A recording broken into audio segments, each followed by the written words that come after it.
We are living in a computer-programmed reality, and the only clue we have to it is when some variable is changed and some alteration in our reality occurs. We would have the overwhelming impression that we were reliving the present, déjà vu, perhaps in precisely the same way, hearing the same words, saying the same words.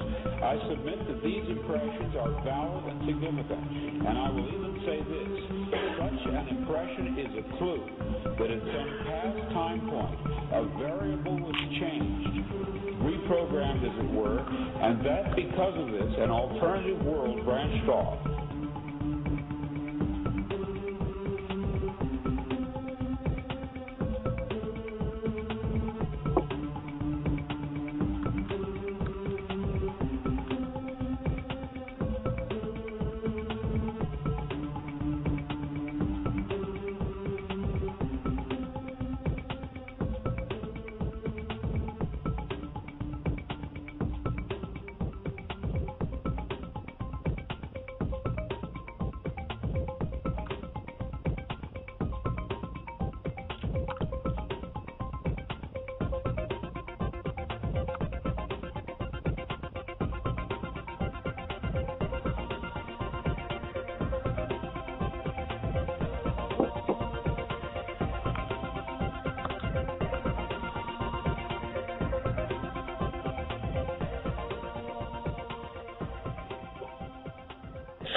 Good morning and welcome to the Monday edition of Free Association Radio. This is the Monday Mashup, broadcasting to you from the edge of America, also known as Richmond, California, sitting on the dock of the bay, as Otis Redding would say.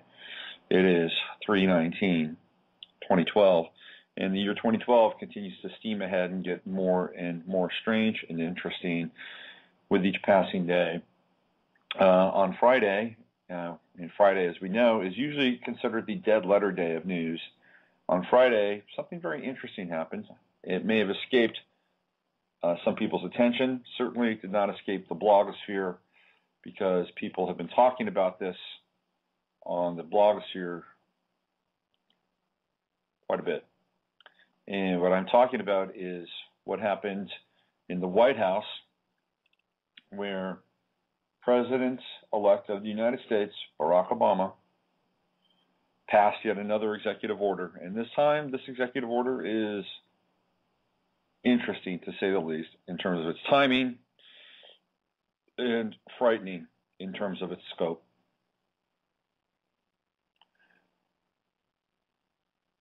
The executive order that he passed was the Peacetime Martial Law Executive Order. Let me just read this. This is from CanadaFreePress.com. Canadians have a bird's eye perspective since they're above the United States. They get to look down on us and kind of see what we're doing. A little bit of a perspective thing there.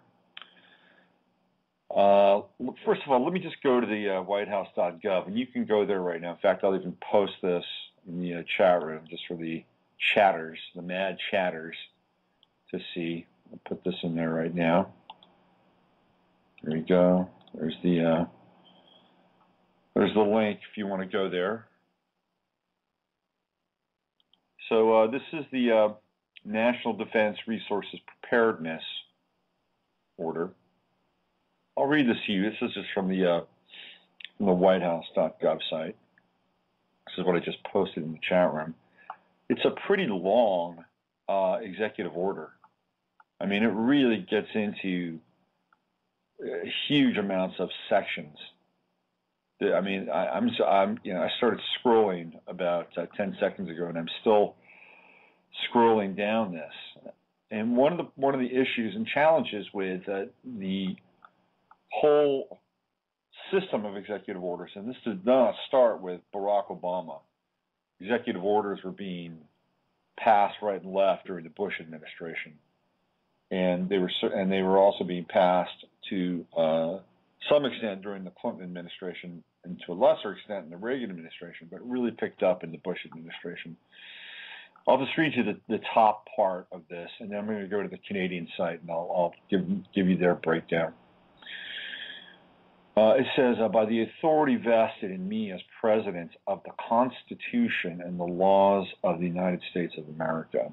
So it's interesting because there are times when the Constitution becomes something that's a very quotable and eminent piece of paper, and there are other times where it's something to be circumnavigated, including the Defense Production Act of 1950 as amended, 50 U.S.C.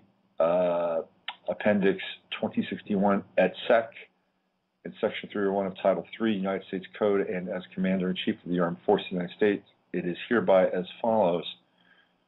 Part 1, Purpose, Policy, Implementation. This order delegates authorities and addresses national defense resource policies and programs under the Defense Production Act of 1950 as amended. So it was already in place, and they're using an executive order to amend this. The United States must have industrial and technological base capable of meeting national defense requirements and capable of contributing to the technological superiority of its national defense equipment in peace times and in times of national emergency. And it goes on and on and on. And if you want to read the bill in total, I would go to whitehouse.gov. Okay, go to whitehouse.gov. You can check it out. The link is in the chat room. But I'll read you the condensed version of it from Canada Free Press. It says this executive order was posted on the whitehouse.gov website on Friday, March 16th. And remember, Friday is generally the dead letter news day. In the corporate world, if you want to fire somebody, you fire them on a Friday. Layoffs, always on Fridays. Why? Because there is no day on Monday, or there's no, if you fired people who did layoffs on Monday, they could theoretically come back on Tuesday and wreak havoc. So Friday gives the corporations at least 2 days of cushion where people can get drunk and forget their problems, that they just lost their jobs. So it's Friday. Bills, legislation are famously passed on Friday, and now executive orders are passed on Friday. So here we go. The executive order was posted on the whitehouse.gov website on Friday, March 16, 2012, under the name National Defense Resource Preparedness. In a nutshell, it's the blueprint for peacetime martial law, and it gives the president the power to take just about anything deemed necessary for national defense, whatever they decide that is. It's peacetime because, as the title of the order says, it's for preparedness. A copy of the entire order follows the end of the story.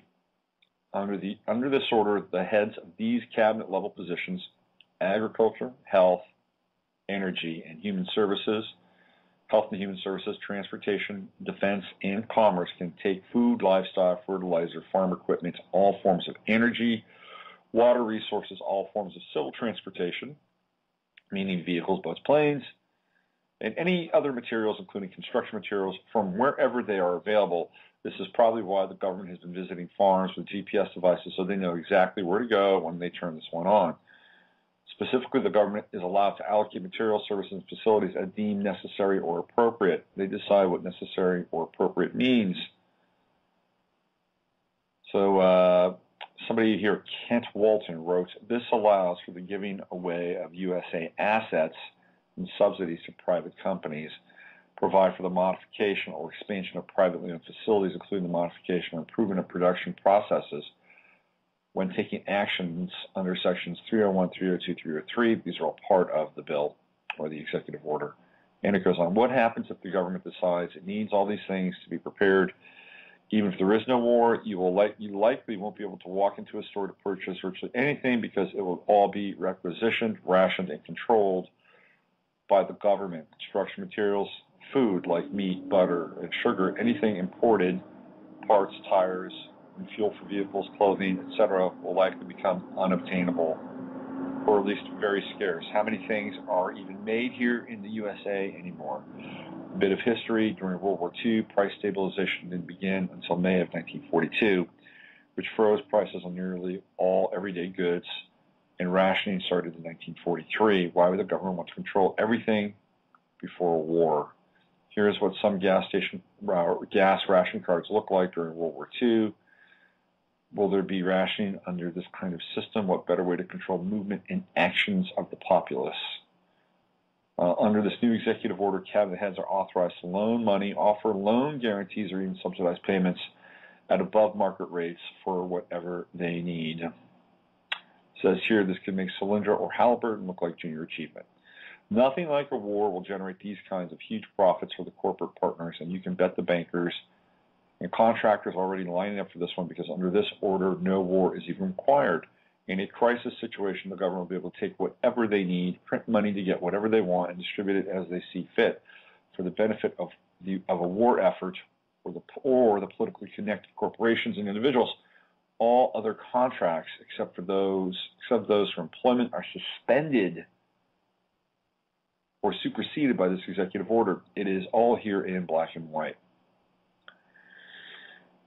So there's a huge, huge power shift here.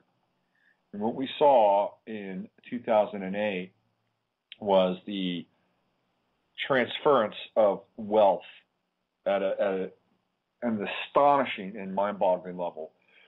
What we are going to see here, potentially, is the transference of resources. Now, here's the challenge. Let's just say, for instance,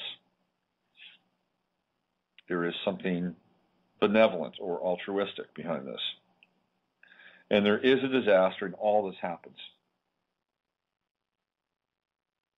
What happens in the interim? I mean, what happens to people? What happens to the structure of our society?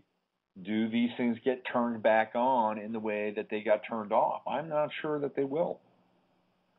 And you begin to put these things together. Now we have this. Now we have the NDAA.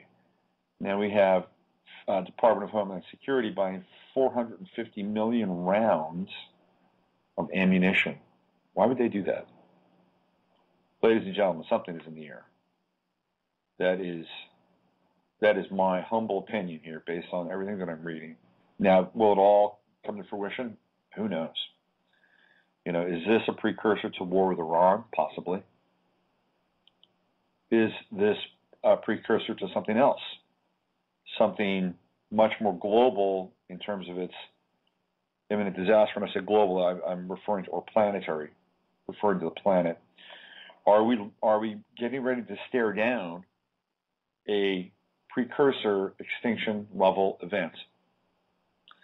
Somebody had come to my webpage, or my webpage, but my Facebook page last night after the show, and they put up a link to a video, which maybe I should put in the chat room. See, this is important. If you're listening to this, and I know some of you are listening to some podcasts, and I understand that, and I appreciate you listening on the podcast side of things. But if you're here and you're able to listen live, you get all these chat book links or chat room links, which I'm now putting in. So what do we have here? And I'm going over to my Facebook. Let me just get this. There we go. This is from a fellow by the name of Terrell, and this is a video he put together for a press release. Now, I've done a little research on Terrell and his group. I've always got to try to figure out who these people are and try to understand where they're coming from, just so I can vet them. But I'm going to put the link up in the chat room here to the video. Here's the link to the video. I think I might even play the video. So let's do this. There's the link to the video. So they're part of a survival group, and these people believe that Elenin is still up there, and that, or some of them believe that it is the brown dwarf with all of its attendant planets around it that is up there. and wreaking havoc. The brown dwarf being our sun's binary star or twin star. Now this is a 9-minute and 42-second video. I am going to play it because he puts out a press release for March 22nd, and he's essentially saying that there is going to be a significant seismic event on the 22nd of March. And the other significant seismic event that he has is the 22nd of September, and apparently there's a massive alignment on the 22nd of September, which, by the way, happens to be my birthday. So it could be a memorable birthday for me. So let me play this. This is from Terrell03. He's got an online group. Now, the thing about this group, and I did some research, is that they predicted another huge event between May and November of last year, which is what Harold Camping, by the way, was picking up on. And they were wrong. So take this with a grain of salt, but also factor in that we just had this executive order passed. Here we go. This is Terrell03. I'll turn this up and we can all listen together. Hey YouTube, this is Terrell. Today is Sunday, March the 18th, 2012. This video to let you know that a press release has just been made. We're coming up on our event that is shown on this diagram right here. Okay, we go back in time, February 27th, 2010. We're looking at the 188-day cycle map.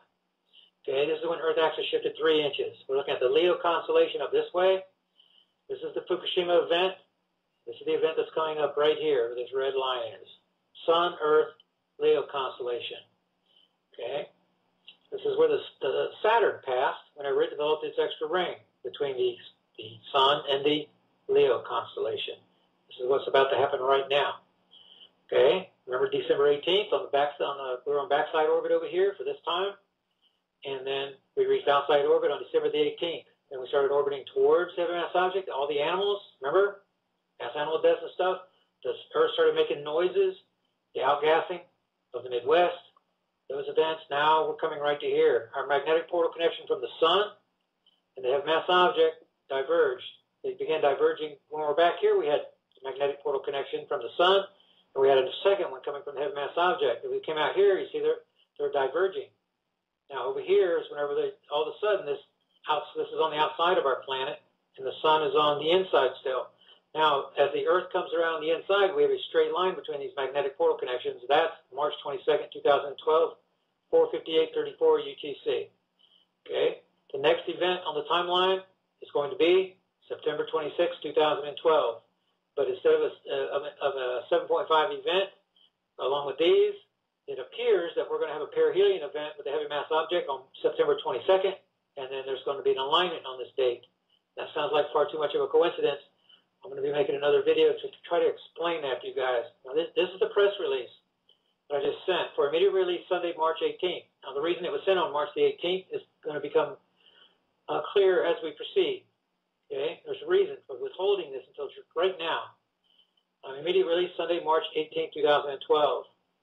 On March 22nd, 2012, Earth axis will shift 5 inches with a 9-magnitude quake expected in a Pacific Ocean event when Earth passes through a gravity trough connecting the Sun and an inbound heavy mass object. Okay, I'm not calling it a black dwarf or anything else. That's my suspicion. I'm just calling it a heavy mass object. Our researchers have discovered a pattern of seismicity going back to 1965. You can see Mentor Amor-Basic, Cornell, April 11, 2012. But he's going to list Elenin in his pattern, when Elenin is actually coming out of Leo, just like this object. So he was looking at the tracked object, and the heavy mass object was on the backside. Okay, that has transitioned into large magnitude events, including Earth axis shifts on a regular 188-day cycle. See, every other time we're on the near orbit, and that's when we have our Earth axis shifts. 3-inch shift on Chile, and 4-inch shift with Fukushima. We're expecting 5 or 6 inches on this shift. We're in the deeper part of the gravity trough now. And that's why we're going to hit the bump in the road going 66,000 miles per hour. And then we're going to have the Earth axis shift. We're going to have this gigantic event that's coming. And then there's something else that's going to happen before that I'm going to get to here that's going to make it all make sense. Okay, the next timeline event is expected to take place, according to our calculations, on March 22nd, 2012 at 4:58:34 UTC, when Earth will pass through a gravity trough connecting the Sun and the heavy mass object being tracked out of the Leo constellation. Saturn is currently in the Virgo constellation, next door to the Leo constellation, where the ring planet also passed between the Sun and the heavy mass object to develop an extra ring and the superstorm now raging in the northern hemisphere. The evidence indicates that Jupiter's liquefying core, Venus's slowing rotation, with Mars and Uranus's increased seismicity are all perturbations associated with our inbound heavy mass object. The last time Saturn experienced this storm type was 30 years ago, when the planet passed between the Sun and Leo constellation. The team is also tracking the U.S. government response to these threats, which includes presidential, NASA, DHS, and FEMA preparations. Our research team also anticipates that HAARP, multi-frequency wave signatures, will begin transmitting on March 19, 2012 at 4:58:34 UTC, precisely 72 hours prior to the expected event. The team also expects to see increased 4 to 6 magnitude quake swarm activity in the event location. Everyone living in or around a seismic area should be warned to brace for one of the top 5 seismic events in recorded history on March 22, 2012, right around the equinox. And that's the press release, what's happening. It's been sent to all kinds of people. ABC News, BBC, CBS News. This is just some of the people. Also sent it to Marshall Masters and offered him a letter of apology, because I was out of line. I got caught between Mr. Armour Bosich and Marshall Masters, and it became emotional. And I do that once or twice a year, and it was unfortunate, and he accepted my apology. Very gracious man. No matter what anybody says about Marshall Masters, he is a brilliant man. I really learned a lot from him. I appreciate the opportunity he gave me to be on his Common Element research team and part of his radio show on May 3rd of 2011. I learned a lot from it. As a matter of fact, my radio program is modeled after his, and I greatly appreciate his help. This is a topic. You can, if you want to go and look at it, then this will be in the description box. It's a topic at tarot3.com. You guys are welcome to do that. And remember that you do not have to wait for a press release. I mean, you don't have to wait for a let me get myself together here. A radio show. This is the research group right here. There are 77 people in here exchanging links, things like that. This group is growing. I expect on March the 22nd, there's going to be 250 people in this room watching for what's about to happen. This event is going to be gigantic. That's about to happen. And so let's put that link right here. This is what you're going to be looking at. Oh boy, let's try again. This is my page for the research group. If it ever is going to pop up, here we go. This is where the page that you go to is down on the link list. You join the group here. That puts you. Okay, so he's doing a little pitch there for his site, but you got the sense of the information that there is something significant that theoretically is coming within 3 days.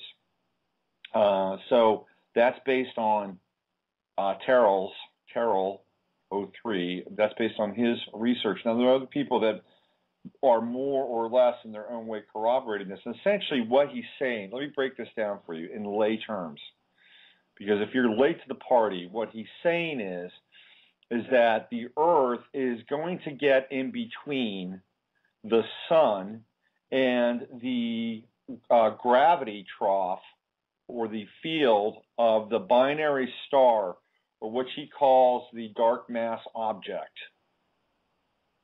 And the dark mass object is referred to this body, which apparently is getting blacked out on Google Sky or MSN Sky or whatever.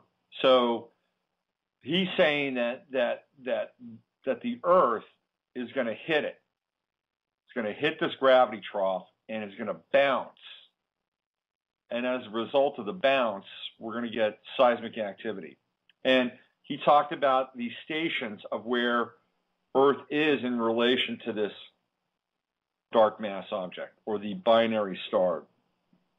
And when he talked about December, because some of you weren't seeing the video as it was going on, the path of Earth was at a 90-degree angle to this, so it was squaring. It was squaring the sun and squaring the dark mass object.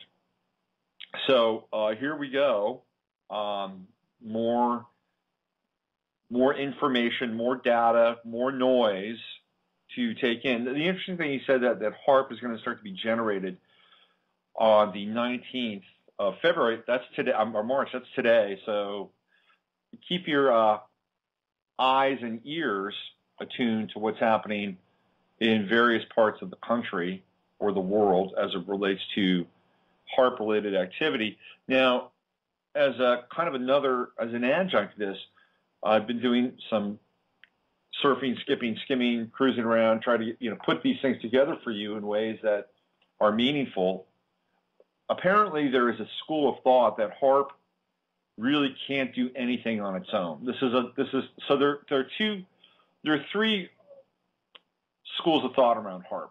One is that it is an earthquake generator, that it and of itself can produce earthquakes. That is one school of thought. Another school of thought is that it can't do anything. However, it can amplify earthquakes. So if there is an earthquake coming up on the 22nd, what they would do theoretically, and there's more than one HAARP now, there are a number of these facilities around the world, is that they would start these things up in order to catch a wave like a surfer catches a wave when the seismic wave hits and amplify it. That's a very dark prospect around HAARP. The third is that HAARP had been constructed in order to ameliorate and neutralize earthquakes. That's a third scenario.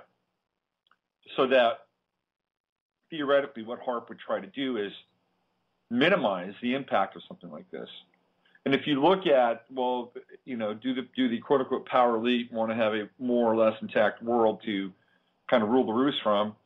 The answer would be yes. So they would probably want to have HAARP maybe cushion the seismic events. So, I mean, this is all interesting food for thought. Now, on the 22nd, let's look at the ephemeris for the 22nd here. Let me just go to my ephemeris. Let's see, here we go. We're going to look at where the planets are on the 22nd, and I'll give you my astrological take. So you also made mention of that there is major activity going on. Saturn, apparently, according to him, added another ring, and that there is a massive storm happening in the northern part of Saturn. Venus has slowed down. So there's a lot, apparently, out there going on. So let's see, March 22nd.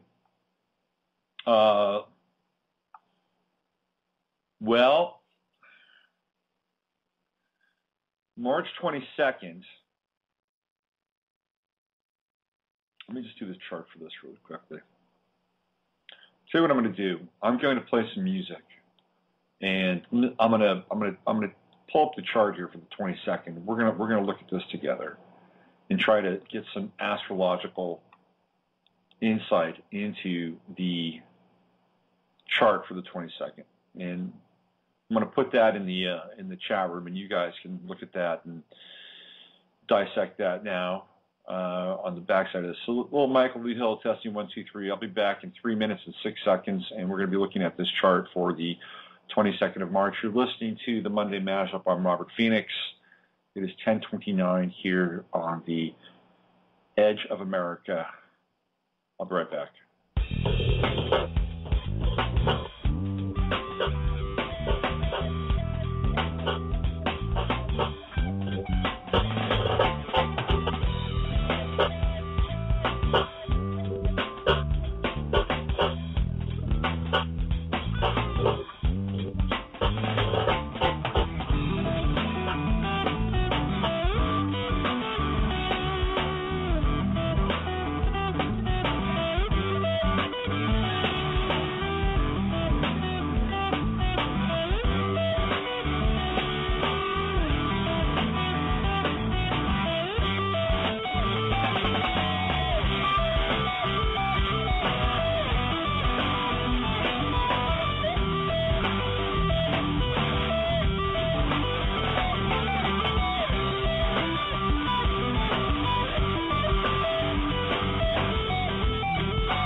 Okay, so there was Michael Lee Hill, testing 1, 2, 3, and I just put the link up in the chat room. Can people in the chat room let me know if they can see that link okay? It's astro.com. I just did the chart during the break there. Can you guys see that okay? All right, there we go. Apparently so. So what we're looking at here with the chart, let me get it up. What we're looking at here with the chart is, first of all, we're still kind of in that grand trine mode, the grand Earth trine. Mars goes back to 6 degrees, and it's in a pretty tight trine with Pluto and Jupiter. So the grand Earth trine is probably what's holding this thing together right now. If you're putting your stock solely in astrology, it's a powerful Earth trine, and Mars is retrograding. Mars retrograding, by the way, it really should be having you think about some level of preparedness. Apparently, it's got the United States government thinking about some level of preparedness, but you should be thinking about it as well with Mars, Virgo retrograde. There's going to be also a pretty significant, and I think it goes back, I think this might be as far as it goes, opposition between Mars and Chiron. So Chiron is at 6 degrees, Mars is at 6 degrees, so we're going to have a Mars-Chiron opposition, which is pretty significant, very significant actually. But I think the real turd in the punch bowl is the square, the massive square going on between Mercury, Sun, Moon at 3 degrees during that time, and Uranus, all squaring Pluto at 9 degrees. So, what does that mean? Well, Pluto is a big mover and a shaker. It is a big mover and a shaker. And on an astrological level, not an astronomical level, but on an astrological level, meaning we're interpreting the inherent meaning, the power behind Pluto, is that it literally transforms whatever it comes in contact with. There's no gray areas with Pluto, right? Because Pluto represents Scorpio. So when it comes into a hard angle, or when it comes into a conjunction or an opposition, there is a sense of crisis and chaos, and then potentially transformation, or what comes out on the other side of it. That is the energy of Pluto. And generally speaking, how you deal with Pluto is by letting go and allowing the forest fire to sort of consume itself, and then just rolling with it. Fighting Pluto is kind of a losing battle. But there are certain things you can do depending upon where it is. If you've got Pluto going through your 12th house or your 8th house, or Pluto is challenging one of your Scorpionic or Piscean planets, and it's bringing up things like addiction, obsession, what you probably want to do is you probably want to get into a 12-step program or something like that. Because that would facilitate your letting go. Because you don't want to be at the behest of Pluto. And there's different iterations of Pluto challenging various signs. So you can participate and have a co-creative energy with Pluto versus it just steamrolling you in your life. But you can't necessarily fight it. Let's put it that way. It's like Saturn. These are two heavyweights, and you can't necessarily do much when they're fully engaged. Okay, so we understand that Pluto is a force to be reckoned with. Now, when we look at those planets, and they're all in Aries, and with Uranus leading the pack, 4 degrees Uranus, 3 degrees Moon, 2 degrees Sun, 0 degrees Mercury, they're all within 4 degrees of each other. And that is pretty significant. I mean, that is such a tight stellium. And I've seen this with people when I read their charts, and I've seen it in just a couple of charts where they have, 4 or 5 planets all in the same sign and all super close. They're incredibly complex people, and in some ways they're driven by forces that they don't even understand. Because separating out those planets and their influence in their lives is kind of tricky. And especially when Uranus is one of them. And here, obviously, we're seeing Uranus in a very big way. So, what do all those planets in Aries suggest? It suggests a supersized planet. Now, is this a astrological metaphor for the dark mass object? I don't know. But theoretically, it could be. But what we do know is that they're all lining up in extremely, extremely tight series of conjunctions and orbs and squaring Pluto. So the energy with Aries is fast, it's direct, it is relentless, it is, many ways, it's kind of unfeeling. It does what it does in order to get things done, express itself, manifest, move forward. That's the energy with Aries. And then when we factor all those other planets in at the same time, it is a supercharged, turbocharged expression of Aries and squaring Pluto hard. Now, what's going to happen is those squares will continue for the next 3 days after that because Pluto's at 9 degrees. We're just beginning to see those squares in action. The moon will move on within 48 hours. The moon will then be in Pisces. It will be beyond the square. But now at that point, the moon will be in Taurus. At that point, the moon will trine Mars.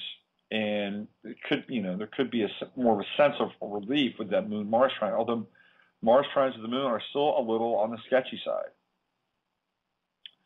But the Moon is getting closer and closer to Jupiter through that.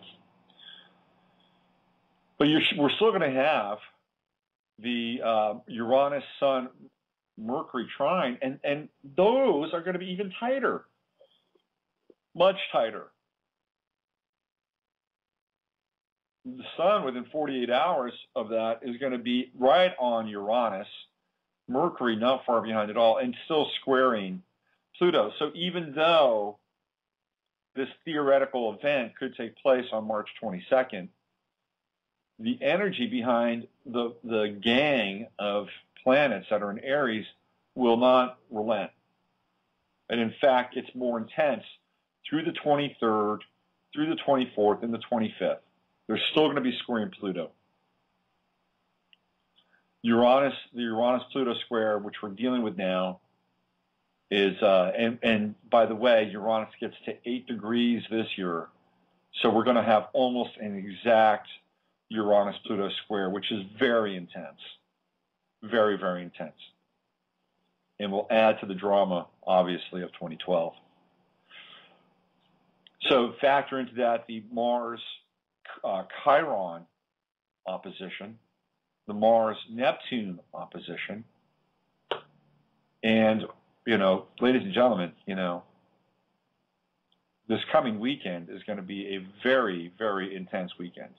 But again, we do have the Grand Earth trine, which is in our favor, theoretically. The one thing that I don't see a lot of here, obviously, is air. We need to come up for air. That's critical. Got to come up for air. The only air planet here is Saturn. It's at the 27th degree of Libra. It is, interesting enough, in a trine by degree with Neptune. And that's good, theoretically. But again, it's by degree, not sign. Not a lot of air here, so don't forget to breathe. It's important, okay? You got to breathe. And maybe you can practice breathing through the soles of your feet, since we have this grand earth trine. That your body can be an entire organ for the process of respiration and hopefully inspiration. So I just wanted to put that on your radar. It's interesting to note that the Hunger Games starts on the 23rd. That's when it opens. So the 22nd is Thursday, 23rd is Friday, the beginning of the Hunger Games. And the 25th is the 25 event for Invisible Children.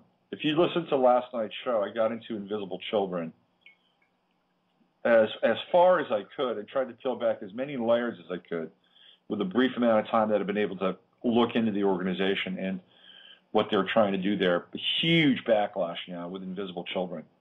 Huge. You know, is it just another distraction in our lives? Is that what it was supposed to be? Or is there an agenda here to fire up a war in Africa, another war in Africa? And it backfired. Invisible Children will go down as one of the strangest stories in 2012. Well, maybe not. We got a whole year ahead of us. But it's certainly strange. It's probably right up there now, you know, top 3 strange stories in 2012. And if you haven't seen the Jason Russell video, just go online. It is truly bizarre. I mean, we're talking like a full-on break with the personality. Total personality break. He's like another person. I'm telling you, he's like a contestant for America's Next Greatest Designer. Okay. Man, I don't think it could have gone worse for them. But the guy snapped. His programming just broke. I was cruising around Twitter last night, and a friend of the show, Charles Frith, put up a really interesting link to Tia Tequila's website. I don't know if any of you know who Tia Tequila is, but what's really interesting is that she's from San Diego, and Invisible Children are from San Diego, and the Heaven's Gate cult were also from San Diego. There's a ton of stuff going on in San Diego, based on the fact that there are 3 very significant military bases there.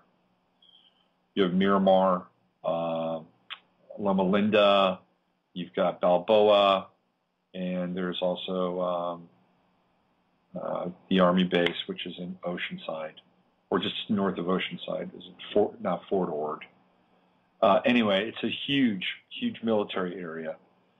So, you know, are these kids being, you know, subjected to some form of control, programming breakdown? Anyway, Tia Tequila had a brain seizure, and the thing about Tia Tequila was that she, you know, became this kind of quasi MTV celeb, and she's, you know, young, cute. I think she might be Filipino, but she drank a lot, and she was kind of wild, and she didn't care if she was gay or, you know, straight. It didn't really matter.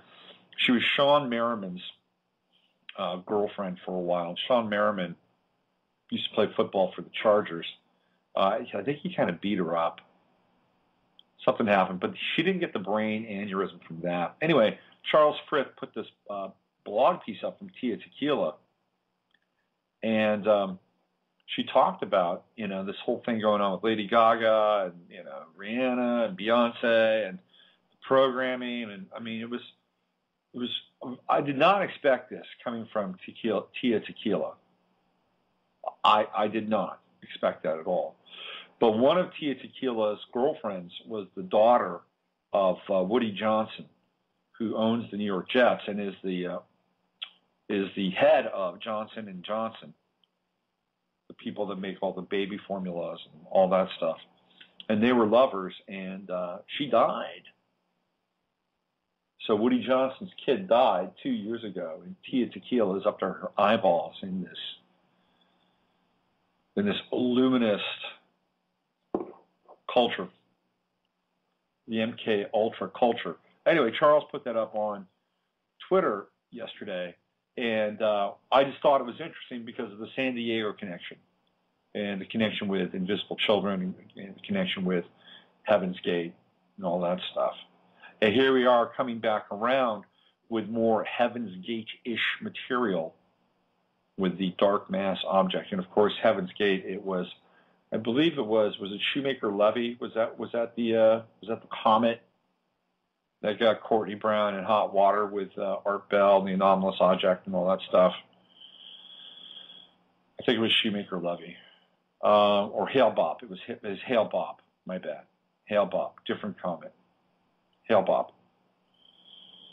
And basically ruined Courtney Brown's career. You see, what's going on here with these anomalous objects, which I find interesting, is I don't think that Courtney Brown was wrong in what he was remote viewing. I don't think he was wrong, but things happen to these things. You know, things happen and can happen and do happen. If you think about the amount of time that the Earth has been in existence, okay? Let's just do the math here for a second.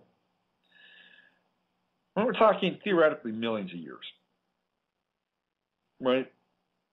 We can potentially look to maybe two events where an anomalous object impacted the planet. One, which would be part of Velikovsky's theory, which is the beginning of the Ice Age, and an asteroid would have hit the planet, part of an asteroid or a meteor would have hit the planet, and we would have had the dust cloud cover and darkness. Now, perhaps this is the event that caused the Archons to flee to Mars and then come back. We don't know, but history says that this is potentially what happened. There could have been another event with maybe Tunguska in Siberia. But if you think about the history of the planet and everything that is theoretically up there in space, one would have thought that perhaps at some point over the millions of years, other than potentially these two events, that something significant would have happened. I mean, it's a numbers game, right? It's a full-on numbers game.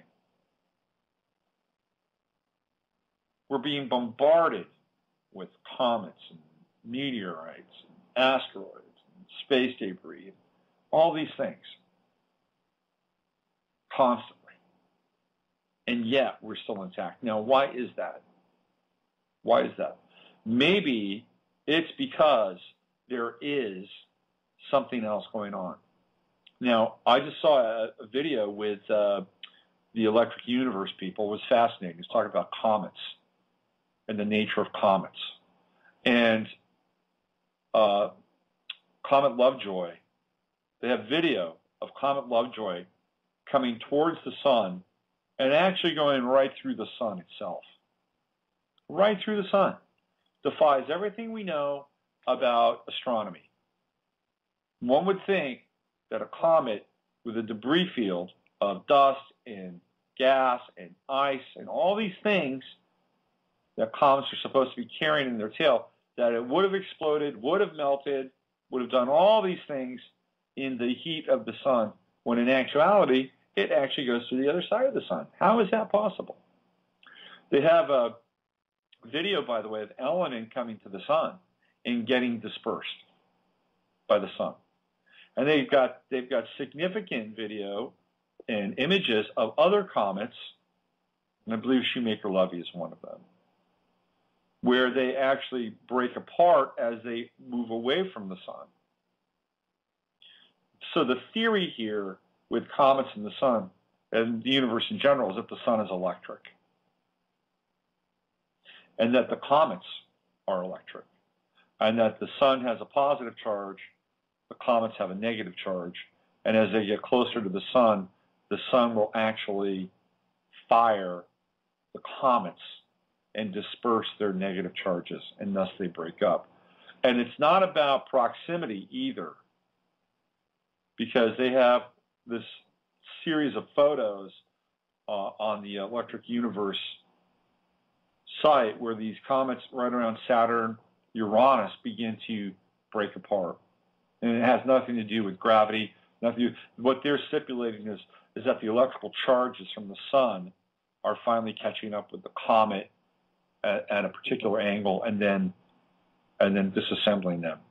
So I guess what I'm sharing with you is that maybe, just maybe, we are looking at the Earth passing through the gravity trough of this dark anomalous object, the dark mass object on the other side of the sun in the constellation Leo. Perhaps this is what's happening.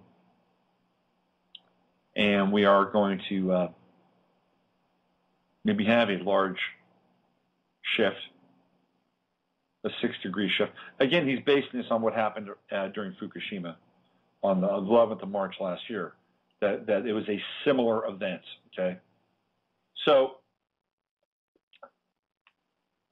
I guess what I'm saying is that maybe, just maybe, there are safeguards in this universe and in the solar system that preclude things like that from happening.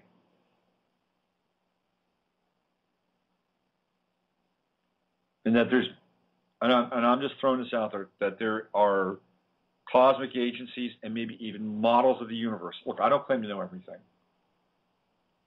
I don't. There's some things I know about, and some things I'm in the process of learning and learning as fast as I can. But my role here is to share information with you to get you to think about things, and maybe you can figure some of this out on your own, or at least ponder it, or draw your own conclusions. My take is that millions of years on this planet have existed, and theoretically we can only credit one, maybe two events where we've been penetrated by something large enough to change the structure of the planet itself. And if that's the case, then perhaps something else will modulate and modify whatever might happen on the 22nd, or with any other sort of cosmic events. I'm just putting it out there. So, hey, grab some water, grab some food. Do it on the down low, apparently, because people are looking and watching based on the executive order. Do it on the down low. Be prepared. It's not bad to be prepared. It's good to be prepared. But also, be aware that there are other things in play. The Sufis have a great phrase for this. It's called it goes like this: tether your camel first, and then trust in God. So get your supplies, or whatever you do, and then what more can you do? What more can you do? Can you go into a cave somewhere in the Ozarks? Because that's really, if you go into Terrell's site, that's what these people are talking about, by the way. They're talking about, there are people that have located where the caves and the caverns are in places like Arkansas, which apparently Arkansas is the place to go. So if you're listening to this right now at 10:56, you're still listening to the show, and you think that this is going to happen, get your ass to Arkansas. Because they've got the caves, they've got the water, and you want to be in a cave environment. You don't want to be above the earth. So there you go. One man's suggestion to you. But I will leave you with that Sufi maxim once again. Tether your camel first and then trust in God. Okay, thank you for mashing it up with me today. I'm thinking about pondering whether or not I should go 2 hours on Monday and just skip the Sunday night show. Love your feedback on that. So it'll be 2 hours Monday, 2 hours Friday, skipping Sunday night. You give me the feedback. You let me know. And maybe I'll do a mash for the first hour and guess in the second hour. How does that sound to you? I'm having a challenge with the rhythm of the Sunday night show. Okay? All right. Use your head to discern what's real, your heart to say when it's possible. You've been listening to the Monday Mashup, and in fact, you have been mashed. I'll see everybody here on Friday, hopefully, for the doors of divination. Let's bring a little Philip K. Dick and the technology of the pink triangle. Coming straight to you. Have a great week. We are living in a computer-programmed reality, and the only clue we have to it is when some variable is changed and some alteration in our reality occurs. We would have the overwhelming impression that we were reliving the present, déjà vu, perhaps in precisely the same way, hearing the same words, saying the same words. I submit that these impressions are valid and significant, and I will even say this: such an impression is a clue that at some past time point a variable was changed, reprogrammed as it were, and that because of this an alternative world branched off.